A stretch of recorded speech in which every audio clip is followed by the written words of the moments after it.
काल्मन filter में हम लोग उसकी कंडीशन लिए थे कि काल्मन फिल्टर एक अनबायस्ड एस्टिमेटर है। तो वो अनबायस्ड का क्या मतलब है? जब काल्मन फिल्टर की इक्वेशन डिराइव करते हैं तो हम लोग लेते हैं condition Kalman filter is an unbiased estimator. तो अनबायस्ड मतलब नो बायस, अभी तो लिख दिए, इसका मतलब बायस इक्वल टू 0, तो इसको कहा जाता है अनबायस्ड एस्टिमेटर। बायस 0 होने से क्या होगा, क्या इक्वेशन में चेंज आएगी? मीन स्क्वायर एरर जो है ये 0 हो गया, बायस वेरिएंस प्लस बायस स्क्वायर होता है, जो कि पहले हम लोग डिराइव किए हैं। तो that mean square error equal to variance, पहले ये आ गया, ये हमें एक कंडीशन मिल गई कि मीन स्क्वायर एरर जो है वेरिएंस के बराबर होगा अगर वो अनबायस्ड एस्टिमेटर हम लोग केस लेते हैं तो। ठीक है, तो जहां हम लोग काल्मन फिल्टर में बात कर रहे थे minimisation of mean square error, it means for unbiased estimator जब बायस 0 होगा तो minimisation of mean square error ये कन्वर्ट हो जाएगा मिनिमाइजेशन ऑफ वेरिएंस। ओके, क्योंकि आपने बायस 0 कर दिया, तो इसीलिए हम लोग वेरिएंस मैट्रिक्स को फाइंड कर रहे थे वहां। अब देखिए इसमें और एक और चीज आती है, estimation of error equal to bias. Okay, देखते हैं कैसे एस्टिमेशन ऑफ एरर होता है। एस्टिमेशन ऑफ एरर क्या होता है? Estimated parameter minus true value. तो आप पहले वीडियो में देख लीजिएगा, जो देखिए एरर होता है estimated value minus true value.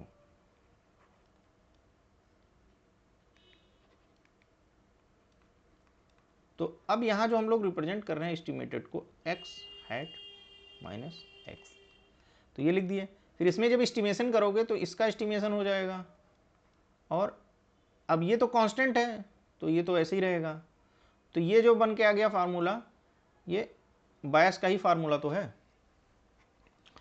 तो इसलिए estimation of error equal to estimation of बायस।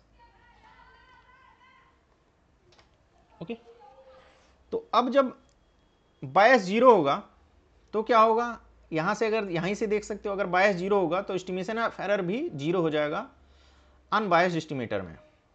ये हम लोग डेरिवेशन में इस प्रॉपर्टी का यूज भी किए थे, एस्टिमेशन ऑफ एरर 0 करके हम लोग आगे बढ़े थे।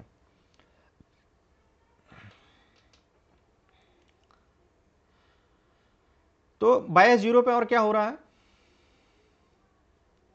बायस 0 मतलब बायस का फॉर्मूला हमने लिख लिया, estimation of X cap minus x. तो ये 0 होने का मतलब estimated value of the parameter ये ट्रू वैल्यू के बराबर आ जाएगा। कितनी अच्छी बात है कि अगर बायस 0 है तो उस केस में जिस वैल्यू को हम एस्टिमेट कर रहे थे वो ट्रू वैल्यू के एकदम इक्वल आ गया। इसको दूसरी तरह से डिराइव करते हैं एक्सपेक्टेशन ऑफ एरर को। Expectation of error is called E of error. E of error हो जाएगा आपका expectation of expected value minus true value, where expected value हो गया एक्स के कैप, ये एक्सपेक्टेड वैल्यू की, ट्रू वैल्यू हो गई आपकी एक्स।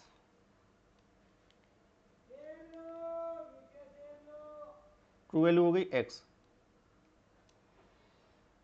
तो अब इसको अंदर भेज दीजिए ये, फिर ई को अंदर। अब ये चूंकि कांस्टेंट है, मैंने भेज दिया है, फिर भी constant estimation of the constant is constant.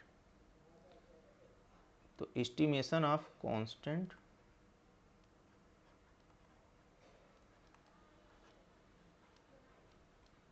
Equal to constant. तो चूंकि x ट्रू वैल्यू है जो कि एक कांस्टेंट है, तो उसका एस्टिमेशन वही आ जाएगा। तो यहां से देखिए, अब ये वाला टर्म अगर आपका ये वाली कंडीशन देखो, बायस 0 था तो हमने क्या बताया था, estimation of X cap equal to X. तो estimation of X cap X रख दिए और एक्स यहाँ है ही, तो एस्टिमेशन ऑफ एरर 0 हो गया। तो हमें क्या मिला, दो चीज मिली, estimation of error equal to 0 और bias equal to 0 for unbiased estimator.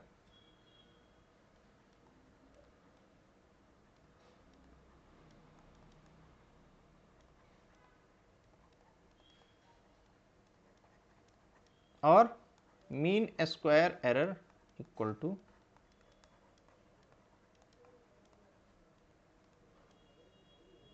तो ये तीन आपकी कंडीशन मिल गई। तो इन सारी कंडीशन का यूज होता है आपका कॉल्मन फिल्टर के डेरिवेशन में, इसलिए इस चीज़ों को समझना बहुत ज़रूरी है। ठीक है, इसलिए ज़रूरी था, इसलिए हमने सारा चीज़ आपको समझा दिया। Thank you.